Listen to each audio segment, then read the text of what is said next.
चुनावी खबरें, मतलब सिर्फ और सिर्फ एमपी न्यूज।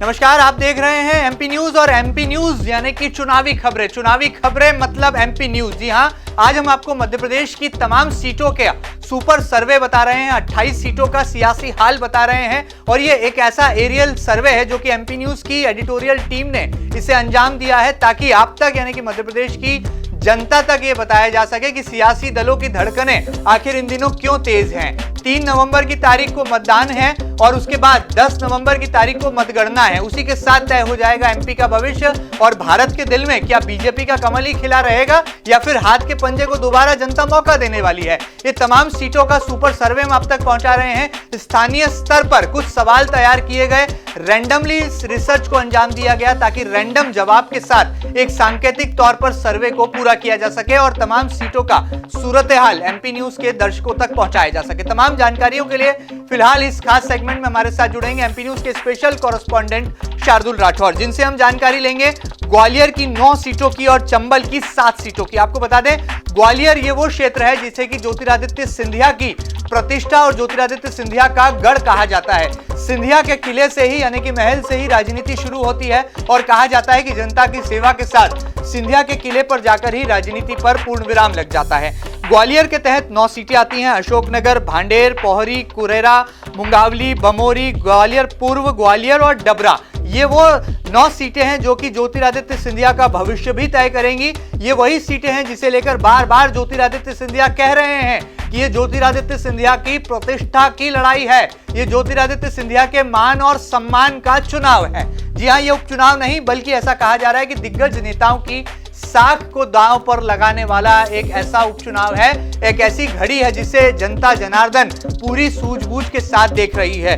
चंबल की 7 सीटों की बात करें तो मुरैना, दिमनी, सुमावली, जौरा, अंबा, मेगांव और गोहद, जी हां, ये वो 7 सीटें हैं जो कि उत्तर प्रदेश की सीमा से लगी हुई हैं, जहां पर केंद्रीय मंत्री नरेंद्र सिंह तोमर का खासा प्रभाव और खासा दखल देखा जाता है। ज्योतिरादित्य सिंधिया और सिंधिया राजघराना भी इसे अपने परंपरागत इलाका मानता आ रहा है। वहीं भोपाल की ब्यावरा और सांची सीट है, बुंदेलखंड में सुर्खी और मलहरा है और महाकौशल की अनूपपुर वो विधानसभा सीट है जहां पर मध्य प्रदेश की सरकार के मंत्री बिसाहू लाल सिंह की प्रतिष्ठा दांव पर लगी है।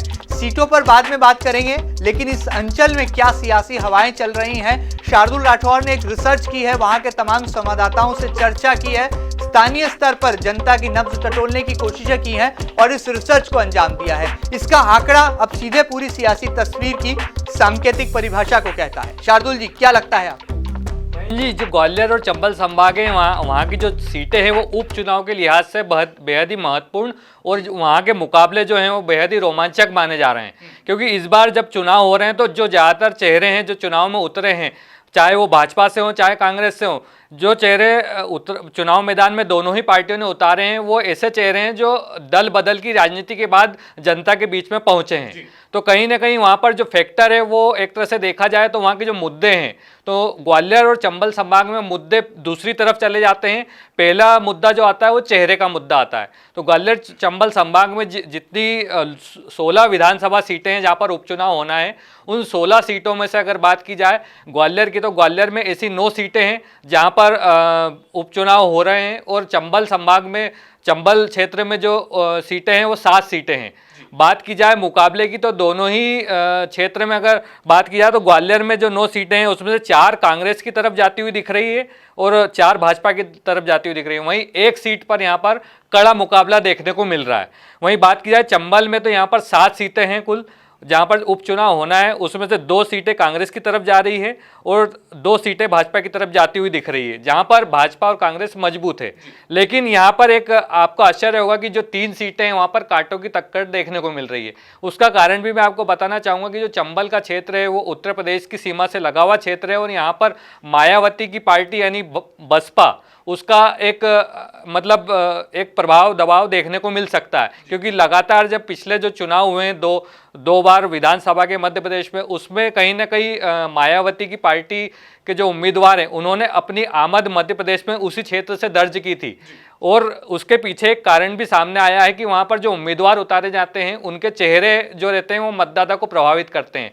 वहाँ पर पार्टी दूसरे नंबर पे होती है, चेहरा पहले नंबर पे होता है। इसलिए मायावती ने जब जो चेहरे वहाँ पर उतारे हैं वो कहीं ना कहीं पिछले चुनाव में कांग्रेस या भाजपा से बगावत कर या भाजपा या कांग्रेस की पार्टी छोड़कर वहाँ पर चुनाव के मैदान में उतरे थे, उसी को देखते हुए इस बार फिर से जो चुनाव होने जा रहे हैं उसमें 3 सीटों पर कांटे की टक्कर मानी जा रही है।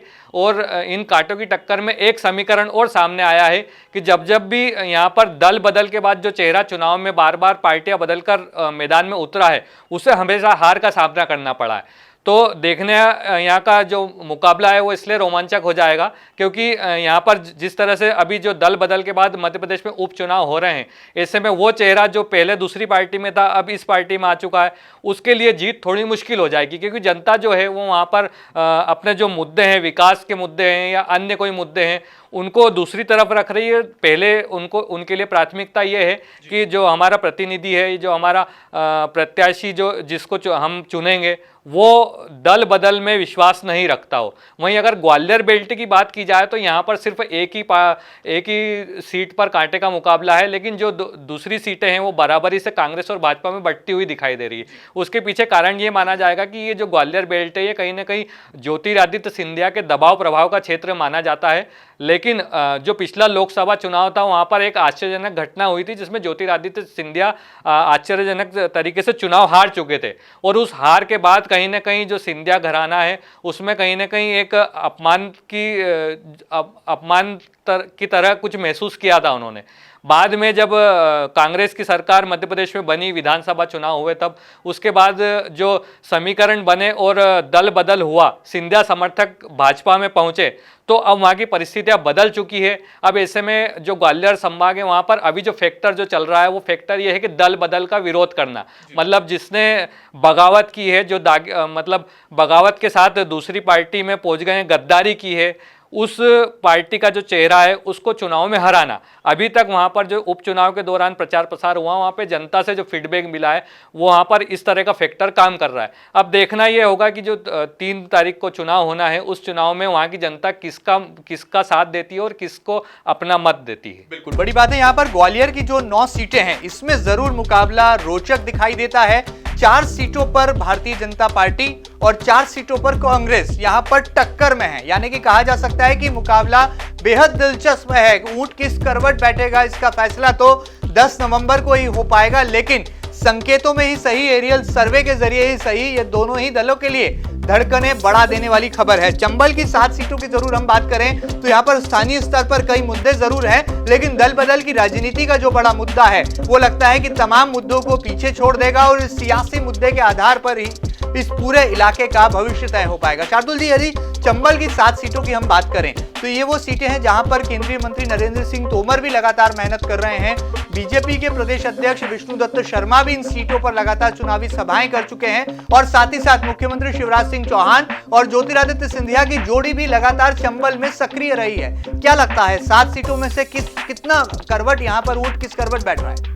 बिल्कुल महेंद्र जी, एक बात बताना चाहूँगा मैं कि बीजेपी हमेशा कभी भी चुनाव होते हैं तो उसमें रणनीति बनाने में माहिर रहती है और बीजेपी के जो नेता लोग हैं और कार्यकर्ता हैं वो अपनी पूरी ताकत झोंक देते हैं चुनाव जिताने को लेकर। तो वही दृश्य हमें चंबल की सीट पे भी दिखाई दे रहा है, क्योंकि चंबल की सीट ऐसी सीट है जहाँ पर कोई दूसरा फैक्टर काम नहीं करता है। वहाँ पर कोई विकास कार्य के मुद्दे या दूसरे ऐसे मुद्दे नहीं है जिसको लेकर जो नेता हैं वो वहाँ पर मौजूद रहें और जनता से अपने लिए वोट की अपेक्षा करें। लेकिन जो पार्टी के बड़े नेता हैं, जैसे कि आपने कहा कि नरेंद्र सिंह तोमर जो केंद्रीय मंत्री हैं वो अच्छा खासा अपना दखल वहाँ पर रखते हैं। वहीं बात की जाए शिवराज सिंह चौहान और ज्योतिरादित्य सिंधिया की जोड़ी की, तो वो भी कहीं ना कहीं अपना दखल वहाँ पर अपनी मौजूदगी से दर्ज करा रहे हैं। लेकिन वहाँ का जो जनता है, जो जनमत है, वो कहीं ना कहीं इन सब चीज़ों को से अलग सोचता है, क्योंकि केंद्रीय मंत्री नरेंद्र सिंह तोमर जब से केंद्र की राजनीति में गए हैं तब से उनकी सक्रियता थोड़ी सी वहां पर कम हो चुकी है। उसके बाद अगर शिवराज सिंह चौहान की बात की जाए तो उन्होंने सिंधिया के रहते हुए कभी उस क्षेत्र में ज़्यादा दखल देने की कोशिश नहीं की थी, लेकिन चूंकि अब सिंधिया उनके साथ है और सिंधिया पिछला चुनाव हार चुके हैं, इसलिए उनका दखल भी उस क्षेत्र में कम हो चुका है। इसलिए वहाँ पर त्रिकोणीय मुकाबले की संभावनाएं ज़्यादा बन रही है और इसीलिए कहा जा रहा है कि जो चंबल संभाग की 3 सीटें हैं वहाँ पर 3 सीटों पर कांटे का मुकाबला और कड़ी टक्कर के साथ ऊंट किस करवट बैठेगा यह अभी कहा नहीं जा सकता। और बची हुई 4 सीटों की यदि हम बात करें तो वहां पर क्या कुछ संकेत मिलते हैं? 4 सीटों का जो एक आया है आकलन सामने, उसमें कहीं ना कहीं 2 सीटें सीधे सीधे तौर पर कांग्रेस के पास जा रही है और 2 सीटें सीधे सीधे भाजपा के पास जा रही है। मतलब अगर बात की जाए तो दोनों सीटों पर ही जो 4 सीटें उनमें से 2-2 सीटों पर भाजपा और कांग्रेस के दोनों के प्रत्याशी अभी तक की अपनी मजबूत स्थिति में है। ओवरऑल बात की जाए अगर इस क्षेत्र की, तो मध्य प्रदेश में के लिहाज से जो ग्वालियर चंबल का बेल्ट है वो कहीं ना कहीं मुझे लगता है कि निर्णायक भूमिका में रहेगा उपचुनाव को लेकर, क्योंकि ज़्यादातर सीटों का जो उलटफेर होना है इसी बेल्ट में होना है और इसी बेल्ट के आधार पर यह तय होगा कि कौन सी पार्टी को कितनी सीटें मिल पा रही। क्योंकि अगर बात की जाए मालवा और निमाड़ क्षेत्र की, तो यहाँ पर बेहद ही कम सीटें हैं और वहाँ पर जो मुकाबले हैं वो कहीं ना कहीं स्पष्ट तौर पर नजर आते हैं, क्योंकि शिवराज सिंह चौहान का अच्छा खासा दखल इस क्षेत्र में है। लेकिन ग्वालियर चंबल की बात की जाए तो यहाँ पर शिवराज सिंह चौहान का भी दखल कम है। ऐसे में जो नरेंद्र सिंह तोमर है उनकी भूमिका क्या होती है ये देखना होगा। चलिए, बड़ी बात है यहाँ पर जिस तरह से लगातार ग्वालियर और चंबल के बारे में कहा जाता है कि यहाँ की जनता जो है बड़ी खामोश होती है, बड़ी सूझबूझ और बड़ी समझदारी के साथ अपने वोट यानी कि अपने मताधिकार का इस्तेमाल करती है। ऐसे में क्या गद्दार और क्या खुददार और क्या वफादार, ये तमाम मुद्दों पर क्या कुछ जनता जनार्दन की यहाँ पर फैसला है, क्या कुछ जनता जनार्दन की सोच है, वो इस जनमत के साथ साफ हो जाएगा। स्थानीय मुद्दे जरूर हैं, लेकिन जो लगातार बयानों की राजनीति एमपी में गरमाई थी, क्या उसका भी व्यापक असर यहाँ पर देखने को मिलेगा? और जिस तरह से लगातार कहा जा रहा है कि ज्योतिरादित्य सिंधिया के भविष्य का ये पूरा चुनाव है, उनके दशा और दिशा को तय करने वाला चुनाव है, ऐसे में जाहिर सी बात है कि क्या भारतीय जनता पार्टी का दामन थामने के बाद ज्योतिरादित्य सिंधिया का भविष्य ग्वालियर और चंबल की जनता सुरक्षित रख पाएगी? ये एक बड़ी पहेली है। यही वजह है कि लगातार कमलनाथ जो कि पूर्व मुख्यमंत्री हैं, प्रदेश कांग्रेस के अध्यक्ष हैं, उन्होंने ग्वालियर को टारगेट किया है। दिग्विजय सिंह भी लगातार चंबल में रहकर सियासी सर्जरी और खासतौर पर जो पॉलिटिक्स में सोशल इंजीनियरिंग के लिए वो माहिर माने जाते हैं, उसे वो अंजाम दे चुके हैं। देखना होगा कि उसका कितना व्यापक असर इस ग्वालियर और चंबल बेल्ट में दिखाई देता है। भोपाल की जाते जाते बात कर लें तो ब्यावरा और सांची ये 2 सीटें हैं। ब्यावरा में रामचंद्र डांगी और नारायण सिंह पंवार के बीच चुनावी घमासान है। फिलहाल सिक्का हवा में है, हेड आएगा या टेल ये फिलहाल तय कर पाना मुश्किल है। सांची की बात करें तो यहां पर मध्य प्रदेश के स्वास्थ्य मंत्री डॉक्टर प्रभुराम चौधरी की प्रतिष्ठा और साख दांव पर लगी है। बुंदेलखंड की सबसे चर्चित सीट मानी जा रही है सुर्खी, जहां पर मंत्री गोविंद सिंह राजपूत और पारुल साहू के बीच में जो है चुनावी मुकाबला बेहद जोरदार माना जा रहा है। दोनों ने दल बदला है। पारुल साहू बीजेपी से कांग्रेस में गई हैं, तो गोविंद सिंह राजपूत कांग्रेस से बीजेपी में आए हैं। इसलिए यहां पर फिलहाल कुछ भी कह पाना कठिन है, लेकिन इतना जरूर है कि सत्ता विरोधी लहर का फिलहाल तो कोई असर दिखाई नहीं दे रहा, लेकिन इतना तय है कि बीजेपी संगठन ने कितना काम किया है, उसका आदर्श फॉर्मूला कितना कारगर साबित हुआ, ये सुर्खी का जनमत तय कर देगा। मलारा में प्रद्युम्न लोधी यहां पर उनकी प्रतिष्ठा दांव पर है, जिन्होंने विधायकी से इस्तीफा दिया और शिवराज सिंह चौहान से दोस्ती निभाते हुए इस उपचुनाव को अंजाम दिया। अनूपपुर की बात करें जो कि महाकौशल के इलाके में आता है, वहां पर प्रदेश सरकार के खाद्य नागरिक आपूर्ति मंत्री बिसाहूलाल सिंह की प्रतिष्ठा दांव पर है। उनके कई वीडियो वायरल हो गए हैं, लेकिन कहा जाता है कि बिसाहूलाल सिंह जहां से खड़े होते हैं वहीं से महाकौशल यानी कि अनूपपुर की राजनीति शुरू होती है। देखना होगा कि उनका भविष्य कितना सुरक्षित रह पाता है। जाते जाते हमारे साथ शार्दुल ने लगातार यहां पर ग्वालियर की 9 सीटें, चंबल की 7 सीटों का विश्लेषण रखा। एरियल सर्वे के तमाम आंकड़े एमपी न्यूज के दर्शकों से साझा किए।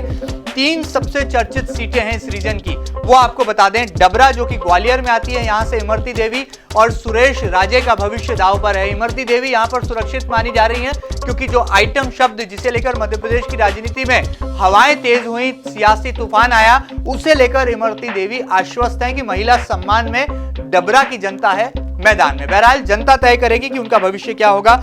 यदि हम चंबल की बात करें तो यहाँ पर जौरा है। 2 ऐसे चेहरे हैं, जी हाँ, कांग्रेस से पंकज उपाध्याय हैं तो बीजेपी से सूबेदार सिंह हैं। ये दोनों ऐसे सियासी चेहरे हैं जो कि पहली बार चुनाव मैदान में हैं।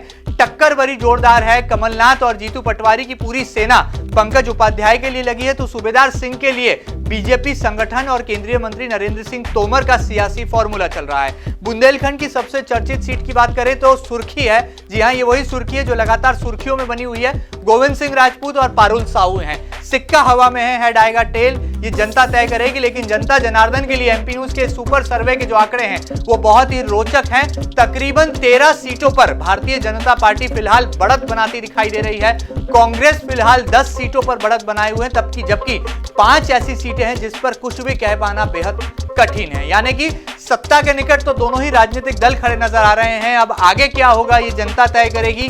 10 नवंबर की तारीख का आपको भी इंतजार करना होगा और एमपी न्यूज की पूरी एडिटोरियल टीम भी इस बात का इंतजार करेगी कि एमपी न्यूज के संवाददाताओं ने जिस एरियल सर्वे को अंजाम दिया है वो कितना सटीक बैठा है और क्या स्थानीय मुद्दों के आधार पर ही जनता वोट कर रही है या फिर चेहरों का चयन कर रही है। कहीं कमलनाथ का चेहरा है तो कहीं शिवराज सिंह चौहान का चेहरा है, कहीं ज्योतिरादित्य सिंधिया की प्रतिष्ठा दांव पर है तो कहीं केंद्रीय मंत्री नरेंद्र सिंह तोमर का सियासी जादू चल रहा है। क्या वाकई में नेताओं के बीच का ये चुनाव है या फिर मुद्दों का चुनाव है, ये तो आने वाला कल बताएगा। लेकिन भारत का दिल और एमपी, जिसे कि सियासी तौर पर सबसे बड़ा प्रदेश माना जाता है, यहां से सियासत की परिभाषा जो तय हो रही है और जो दल बदल की राजनीति का एक बड़ा नायाब उदाहरण मध्य प्रदेश में देखने को मिला है, इससे जनता स्वीकारती है या नकारती है, यह सब कुछ हमें आने वाले कल में पता चलेगा। एमपी न्यूज का ये सुपर सर्वे आपको कैसा लगा है और इस सुपर सर्वे में कहां है सुधार की गुंजाइश, हमें जरूर बताइएगा। और ताजा तरीन खबरों के लिए कहीं मत जाइएगा, लगातार बने रहिएगा आपके अपने न्यूज चैनल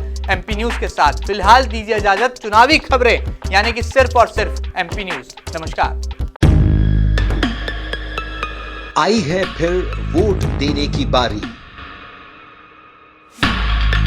नेताजी दिखा रहे दमदारी।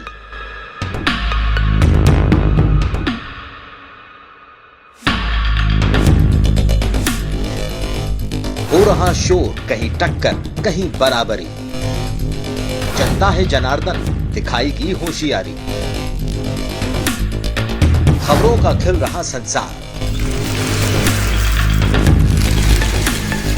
एमपी न्यूज भी है तैयार। सोच समझ फिर वोट कर, जनता है समझदार सारे मुद्दे जोड़कर। देखेगी परखेगी फिर देगी मत, एमपी न्यूज पर मिलेगा एमपी का जनमत। खबरचियों की भीड़ में सबसे अलग सबसे निराला, एमपी न्यूज ही बताता सच का निवाला। देखेंगे दिखाएंगे सबको बताएंगे, चुनावी खबरें मतलब सिर्फ और सिर्फ एमपी न्यूज।